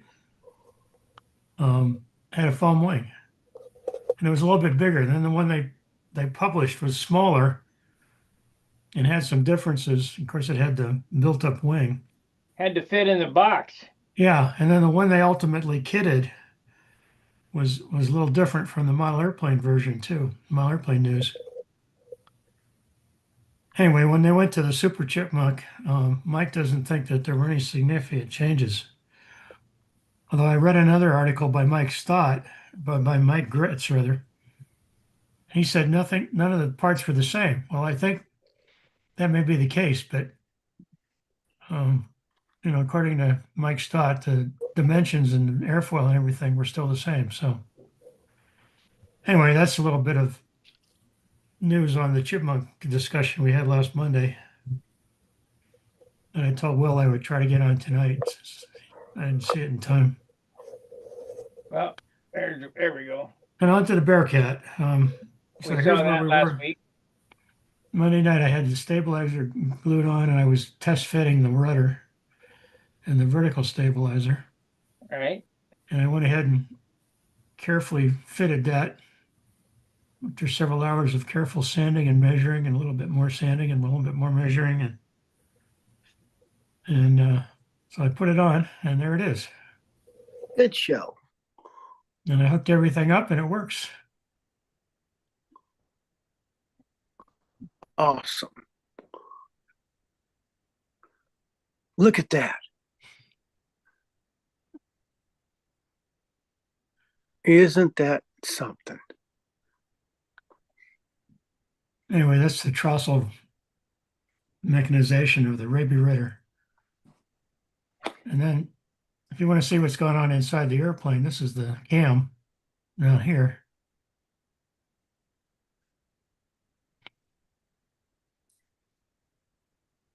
And you can't really see it very well, but the You see it moving. Yeah, wire's in a slot here we see it. in the cam, and the cam is moving forward and backward Sure. with the push rod. And these two push rods are linked up here about 9 inches forward of this with a little fitting. So So you can adjust it. what was that? So you can adjust it in case you want Yeah, your well, rudder. you can more or adjust this, less. and by turning that, taking it off of here and turning that ball around, you get the Sure. thread here. Yeah. Or same put thing up another here. cam profile in it. Yeah, and the profile is down here. So if you want to adjust the profile, you have to put a new cam in it. But like I said, Keith has made about 30 of these cams, and the one he liked best was this one, which I copied from him. So Good move. it worked okay on the first version. I'll see how it works on the second.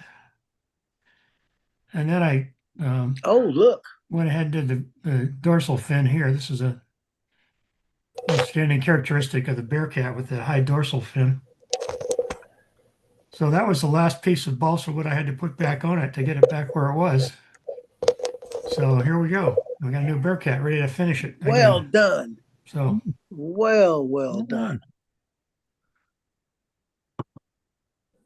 so now I have to take some finishing resin and coat the stabilizer and the vertical stabilizer and the section of the wing up here that I replaced and part of lower fuselage. Now you And I don't did- put any tissue over the top of that, right? Nope. And once I get that done, I'll be ready to start with primer. So What kind of primer? class coat, the gray primer. This is what I used on the first one. That's what I'm planning to use on this one. So Very nice, Mark. Very anyway, we're finally getting someplace. for sure. I liked your video of the indoor rubber powered planes better. That was pretty cool. Oh, we had a good time. We flew from 10 o'clock and we closed the door at 4:15 leaving. We had a full day. We had a great time. Wow. I was telling him, I think I probably broke 6 or 8, at least 6 rubber bands, probably 8. Ruined 8 rubber bands. I mean, you flew them so much you wore them out. And we don't keep them. I put them in a bag and tie them up. They make great to put a tank on a profile or cut little pieces and put wings on a, they're really good rubber bands. Just because they broke, they had a tear in them. And they may lose energy to do it, but they still got a lot of goodie left in them for holding wings powder 'em down. up? Huh? Do you powder those rubber bands up? No, I use a lube on them. They got a special lube. When I'm Okay. here at the house and flying in here, I put Neosporin on them before. Put them on it and rewind it, throw it right here in my chair. Just something to make them a little slick where they unwind better. Neosporin. I've used Neosporin on my rubber bands. But I had that video I showed a long time ago about Jack Pitcher flying that Pacific Ace in a gymnasium in Denver. And he got like 30 some seconds out of it. And that was That's pretty good. full fuselage. Where you're getting 2 minutes out of your stick version, Yeah, but that's a which stick. is amazing. They're when Bob Hanford flew with us, my record in that building's like 237, and Hanford had like 258 or something in the same building. And the airplanes have to weigh a certain amount. So we weighed them all, had them the right weight and how you trimmed them. But he was a better winder upper, and he had round. I think there's something to round wing tips instead of square. I think and he taught me this, and he's right, I think. If you can move the wing forward and carry nose weight, if it does hit something and stalls, it recovers quicker. And the quicker it hits and bounces, if it bounces off and dives 6 feet before it recovers, you can't get back up there. If it hits and stalls and recovers quick, you stay higher longer. So I've got mine where the wing's pretty much nose heavy and the wing doesn't have a lot of angle attack, but they're flying pretty good for what I got to deal with there. You know, I still have your AMA rubber powered stick plane from the Nats. Yes. I decided not to give it to my grandsons because I thought they'd tear it up and really appreciate it. Wait a year or two. So I brought it home. I brought it back to Colorado. So I broke the rudder, but I glued it back together. They're fun stuff. That was a good evening. I enjoyed that evening a lot. Yeah, that was fun.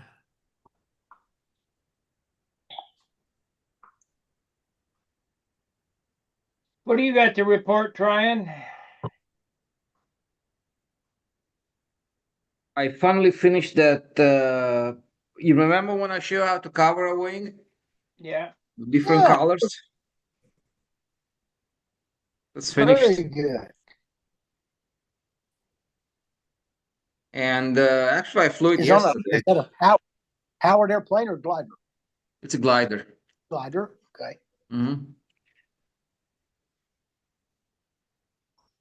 Here's the fuselage. Nice. It's a VTEC. And yeah, this is perhaps the hardest radio installation that I ever had to make. It's simply because of this thing here. On the back side, you have to connect the 2 servos inside the wing, right? Mm-hmm. Here. So I had to run the connector here on the very end of it, like this, and I glued it over there. And now if you can see here, the male sticking out of the wing. Sticking right there. Yep, I see. Yeah. Okay. So it's hard to just get them to align. Sure. Because they align just by putting the wing inside. And the tricky part was this, trying to get this. You see those pins over there? Yes. Mm-hmm. So try to get those pins aligned correctly. And besides that, I have some lines that go from the boom in underneath the pins into the gap here on the side, trying to be run to the servos, right? And the servos are in front of the servos are in the nose. Yeah, and you have no space over here to play with, and that was just tricky as tricky can be.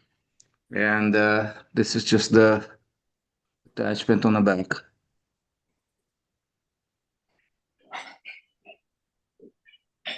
So you can just move this down and just remove the springs, and the tails will just slide right out, kind of like that. Well done.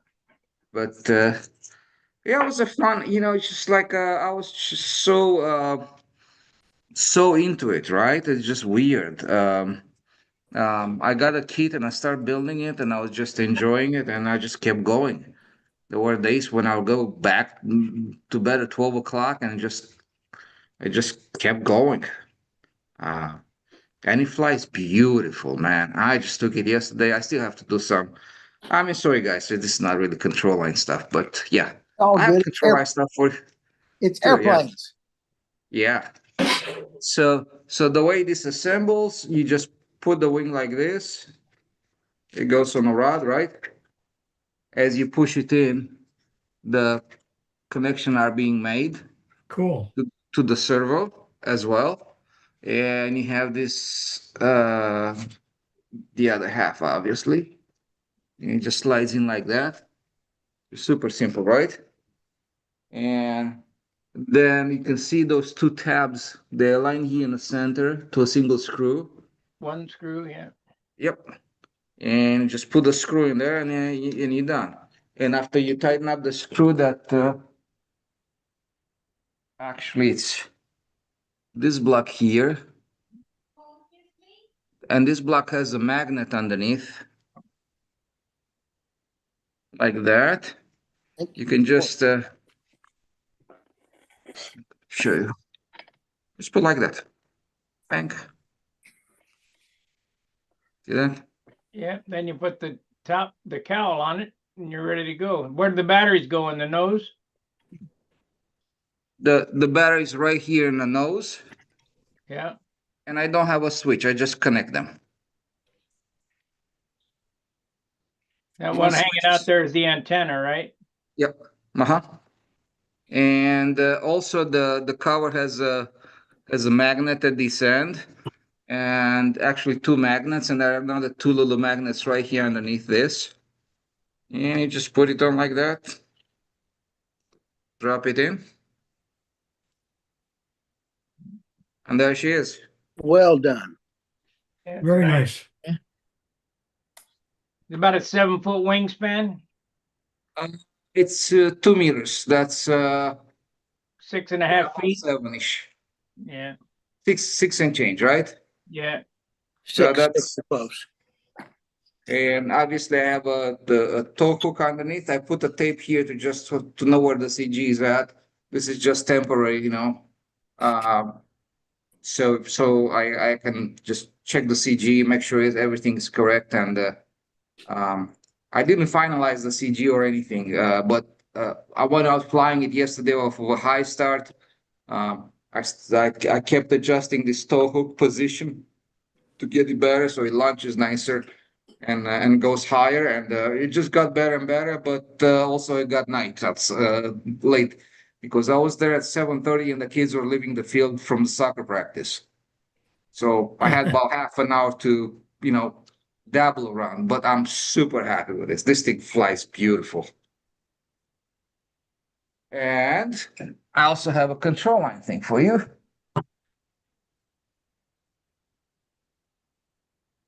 Yes, it's another one. A new one? Yes.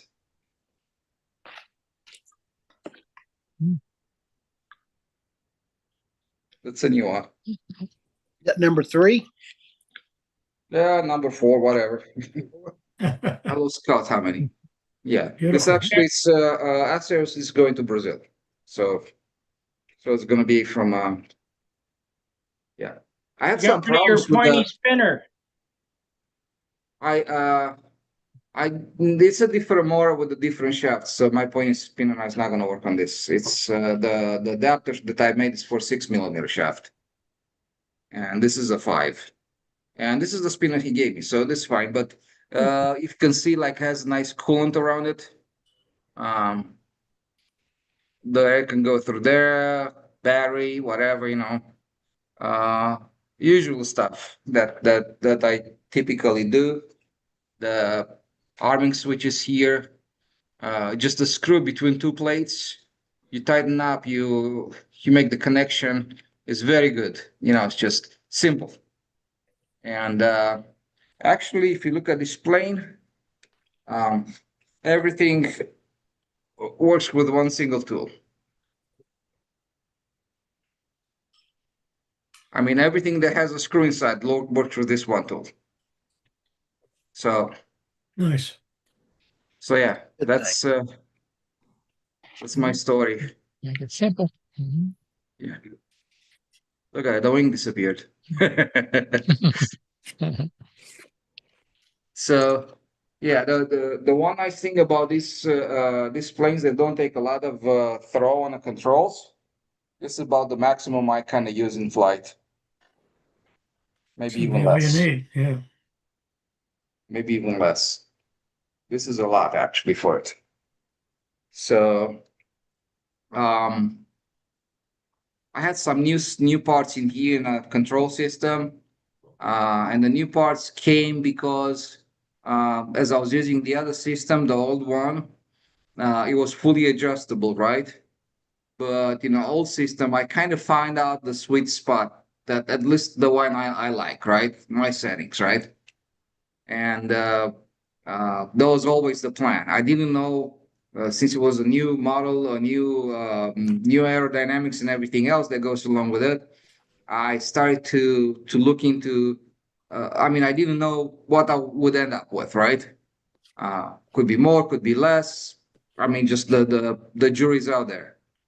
So when I start flying my plane, I start to try. I start to try things. I try this, I try that. More expo, less expo. More throws on the elevator, more throws on the flaps, 1-to-1, different setups, right? And I said, once I find the sweet spot, I can remake those components without any complication, just 2, 3 pieces, and I'm done. So that's kind of the method to my madness. So now, because I found some settings that work, the expo was set. So I didn't have to, I took that expo adjustment out completely. It's just rigid in place, and it's press fit in there. The bearing is in the same spot. So I cannot adjust the bearing position anymore. It's there. So it's fixed. I left adjustable the push rod to the elevator and the flaps. So I can you can tweak the flaps in the elevator a little bit. So for example, if somebody would fly my plane and find like, hey, it's too touchy, or I want more, right? You can always slide the elevator position out or in, right? And get it done with that. Another reason for that was that, for example, to simplify things, this is going to be the handle. Look how simple it is. It's nothing to it.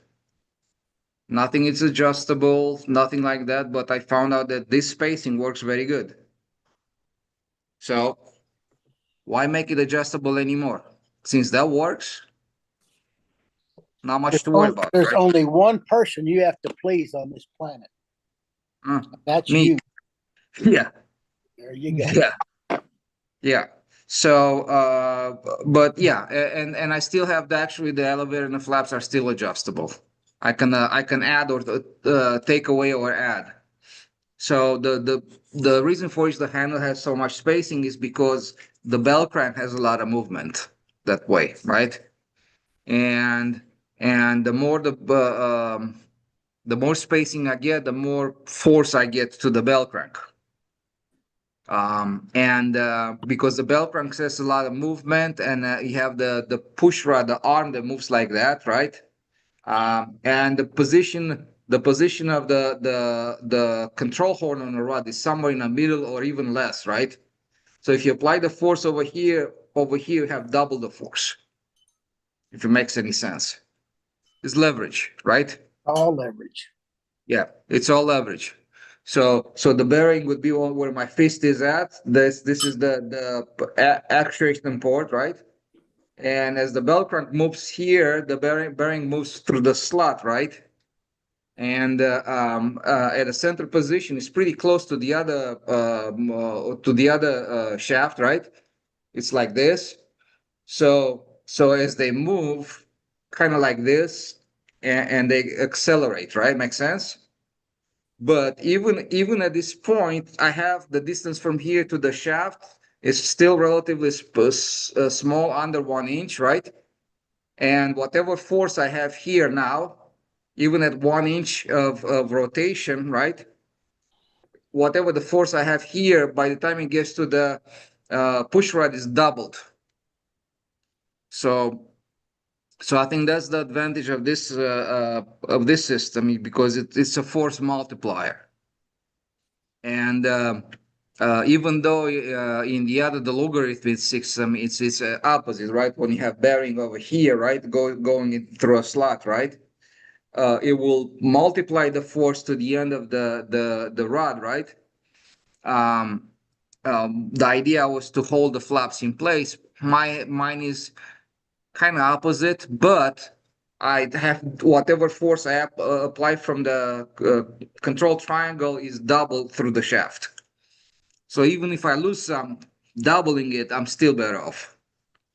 But I have a nice soft center and very docile. When it flies level in the loops, it's very nice and it's very predictable and super easy to fly. Anyways, that's it. What's the finish on that airplane, Tryon? Resin. It's resin. It's what comes out of the mold. It's No, got a but little what's- paint on it. Oh, the Yeah, finish what- on top of it? Yeah, Oh, it just that fluorescent pinkish red color yes, looks yes, really it's a neat. fluorescent color. Yes, I bought it from Molotov. It's an outdoor paint kind of thing. Hmm. And it's a spray can basically. I just mask it on the outside and just paint it on top of it. Looks nice. So it's not in a mold. It's not done in the mold. It was Right. done after. Particular on this plane. Yeah, and it's very, very bright. It's very bright, and I do like the contrast of it. You know, if you look at it, like it's like, say when you fly, this is what you see, right? Yeah. What brand did you say it was? Benton Molotov. Where'd you get it? Hardware? You can find it online. Okay. Yeah, those There's paint always been a lot stores of and trouble stuff. with the fluorescent colors fading. And everybody's always Yeah. complained about that. Uh-huh. Yeah, I hope this is gonna last longer, but we should be fine. Famous Looks last cool. words. I like If it it. doesn't, take thinner, wipe it off and repaint it. Yeah, or sand it off. It sands very nicely. Well, why would you want to sand your carbon fiber and rough it up? Just thinner it off or acetone it off or whatever. I mean, it's carbon fiber resin. You could dip it in acetone, it wouldn't hurt it, would it? Have you guys Yeah, I seen would- this advertised on YouTube? No. What's that? This is ceramic coating. It's from Rayhong Spray Coating Agent, anti-fouling. I thought I'd give it a try. I Uh-huh. didn't think the bottle was this small. It was kind of pricey for this little bottle. Is it But- wax? It's ceramic. Okay, yeah, ceramic coating wax. Well, not wax, but it's ceramic. It's You're making it shine with it. nanotechnology. It binds to the paint, and it does work. It's unreal. Yeah. Be good for putting on your airplane to make it shine better. Sure. Darn, it works great on carbon. Cool. That's interesting. I can definitely, yeah. Shine, shine, and more shine. Yeah, it's advertised on YouTube. You know, it'll come up on a commercial on YouTube, and I said, "Well, I'll buy one." It says using advanced nanotechnology, it's waterproof, anti-fouling, easy to take care of, restore, and keep the luster a long time for protecting your car from scratches. Safe and environmentally friendly. That was a scary thing. Ingredients and fast decontamination, can be used anywhere in the car. Wet and dry, dual use, free of cumbersome procedures such as waxing, polishing, and only takes 15 minutes to spray the entire car, making it look brand new. And it works. That little bottle would do a whole car? It'll do a whole lot more than the whole car. You ain't got to You use think? much. You just Huh. spits you it gotta on, and You're gonna spray it on. If you spray it on the car, it's a lot of squirting. yeah, well, that'll probably do the car 2-3 times. You just spray that on a microfiber towel, I would hope, and wipe it on. Right. I sprayed one wing of my airplane, and you can see the difference in the wing. Sure.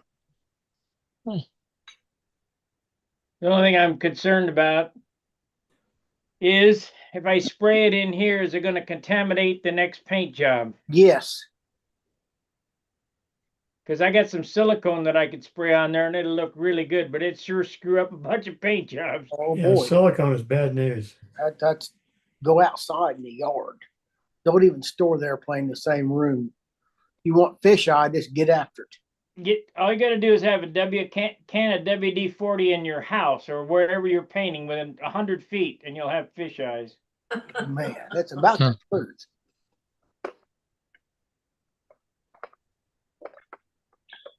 On another order of ideas, tomorrow is the school. My school starts with the kids. Yeah, I have about 20 children this year. 20. Looking What forward. age? 6 and up. 6 and up. You teach Yeah. science? Model airplane building. Oh, Yeah. I take them from paper plane through some little pre-flight cardboard planes, and then we start to build frames with wood. We learn to cover them with tissue after that. Then we start to fly some more complex, relatively simple gliders, leading edge, trailing edge, some ribs like we make them in I-beam wings, right? man, that P-24 is a fine airplane to learn how to fly airplanes. The P-24 size is a great size. Sticks, cut the ribs, put it together, put washing in it, do all that stuff like they say. Those will teach you how to fly right there. Yeah. I have 2 group projects for this year. We're gonna build a 2-meter glider RC. Astrid is called. It's a kit that I have here. Another second project for this year is going to be a control line plane that I bought from Tom Dixon, and it's a vector profile with a foam wing. So, and I want to teach them how to fly on that plane. It'll So work. that's the master plan, anyways. That's a good master plan. It'll work. Yeah. Yep. Yep. I'm gonna have 2 groups, the beginner advanced, right? And I think next year I'm gonna start the open class. So the ones that went through the advanced class and they finished their I'm trying to carry them through the phase 2 glider, which is a wing very similar to the one that's in this glider here, with a carbon fiber tube, ribs and stuff like that covered on both sides, all the good stuff, right? And potentially it's a 1 meter wingspan, and we're gonna put a small radio equipment inside of it to make it RC, right? Rather an elevator, simple like that, right? But after that, I want to have them. I'm gonna give them free will to build whatever. All I have to do is just come to me, and actually, I'm compiling a list of things that I find acceptable that they can actually build, right? And just at the point, I just let them free reign, do whatever you want to do. If they want to do one of those rubber power planes with a lot of complex stuff like that, just let them do it. Go for it. I mean, it's a lot to learn over there. Oh, definitely. Yeah. There are a bunch of gliders out there that are like a 1 meter wingspan, super simple, right? Remote control, Hyperflight had them. Like the kits are like in under $70 or something like that. So great for it being like a box fuselage, and then the wings are just again built on the same principles that we already learned, right? Or I'm going to teach them anyways. It's So good to know how to build things. Even if you yes. don't build airplanes, you build this, build a cabinet, build a shoebox, build something. Mhm. Makes your brain Yes, work. exactly. Yep. Yep. And that's the whole idea behind it. Yeah, I'm gonna Okay. get this. I'm gonna take this glider with me tomorrow, and just to show them, hey, what's possible, and what, you know, try to get them excited. Mhm.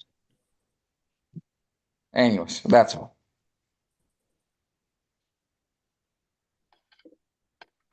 I can't wait to get them up in the air. Oh, I had one more thing. Us, that boy that was building his ring rat, he finished it.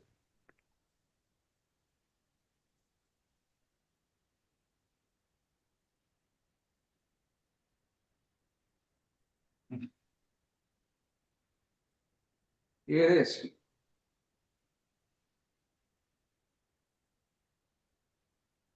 Mhm. That's fun stuff right there. Looks nice. Yeah. Yeah, it's we have a little radio receiver here, and I'm actually I use my RC radio for this to power it on and off, and That's what you teach the kids to fly control line with right there. Then go to the vector. yeah. So Cute. Yeah. there you go. Yeah. We have Kevlar lines in it. My little touch. Obviously, even for a little kid, and it's also running on those Spectra lines. Spider wire in particular. So I made some set of lines for this was the spider wire, and I think it was like that 52 feet long. They might be a little bit long. Where'd They you get the feel Kevlar lead out material? this. I got it from Amazon. This is a 150-pound test, and they're 150 about pounds, 27 thousandths in diameter. 27 thousandths Kevlar, huh? Yeah. Yep. I That'll looked, saw through anything. Yeah, I mean, just like you can do whatever way, just because bush you can do.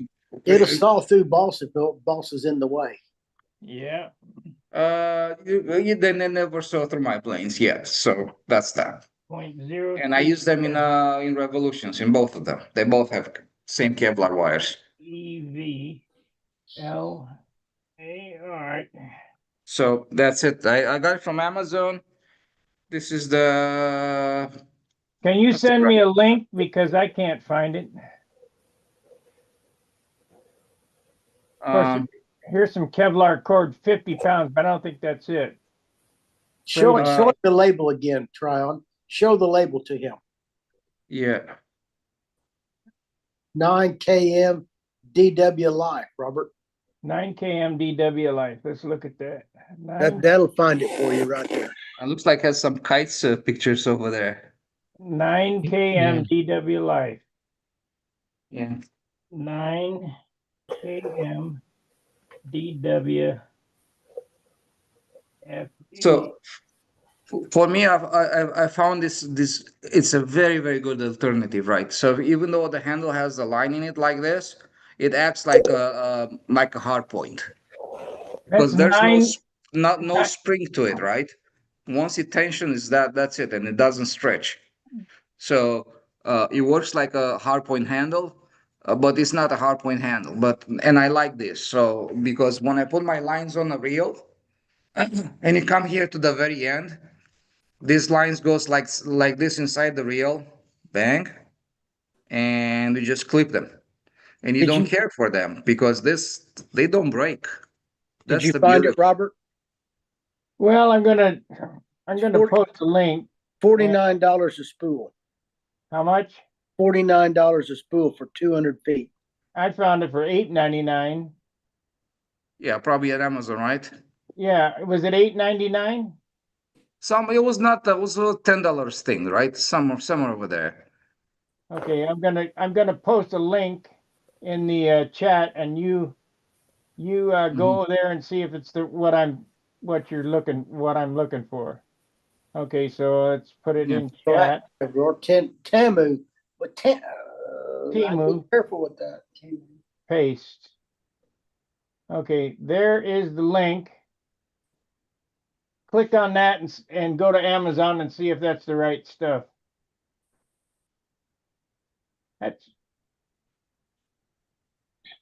They even have 400 Okay. Kevlar line. So yeah, it looks like you can select from here. Yeah, you see that? No, hold on. 0.8, 1.1. Yeah, I'll probably go the 200 pound. Yeah, Well, that's the two. Yeah, use the 200 pound. That's 1.1 millimeter diameter. It's uh, no, it's 0.8. It's 100. Yes, 0.8 is fine. Yeah, I'm going to what's use 0.8 millimeters? I'm going to use the 0.5. I use it for sewing ribs. 100 foot Mm-hmm. for 689. Okay, Mm-hmm. appreciate it. I've been looking for some good Kevlar thread. 0.8 I'm going to use the divided 0.5. by. Yeah, 0.8 is gonna be perfect for the lead out lines. Yeah, I'm And looking then for if you want sew to ribs. yeah, it's overkill, man. But yeah, we can go for 0.5. It's just yeah, and in a handle, I think I use the much thicker one. I think I use the 300 pound. You could Uh, fly your airplane on three, that shit. You can't break that. what? That line, you couldn't No, it's break for the handle. The handle has a thicker line to it. What he's Right. saying is you can put it on your whole airplane. You can Yeah, put Of that course. 8 millimeter, whatever it was, on your 60 powered stunt ship and it won't break. Yeah, I'll never break. Yeah. That's probably a, and it's Yeah. probably lighter than that Spectra stuff. oh, I don't know about that. No, I don't think so. So this here is 500 pound, I guess, because it's close to a 2 millimeter. I mean, this line is so strong, and it's super light, and it just lasts forever. Um, like we used to have problems in the past with those braided steel, stainless steel lines coming loose. If you go like that, you'll cut your finger off before you'll break it. Yeah. When you Yeah. get a lot of twist in it, you might not like it. Be careful. I That's just I never. like kites on. Huh. It binds up more than Spectre binds up, in my experiences, unless they've changed something. Yeah, I would not use this for flying lines, but I would just definitely use it for the lead outs. Or it's beautiful for lead out lines and for handle lines. If you have one of those old handles with a bar in front and you want to repurpose that handle, and you can if you put these Kevlar lines inside of it, it's gonna act exactly like a hardpoint handle. Uh, the difference is that you have the lines on it, right? Instead of the hardpoints.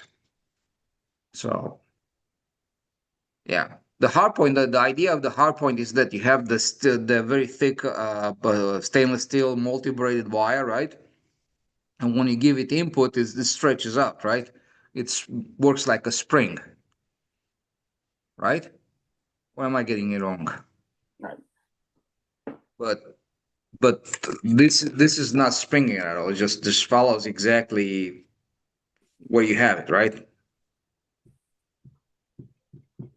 Anyways, for me, this works perfect. I've used them everywhere.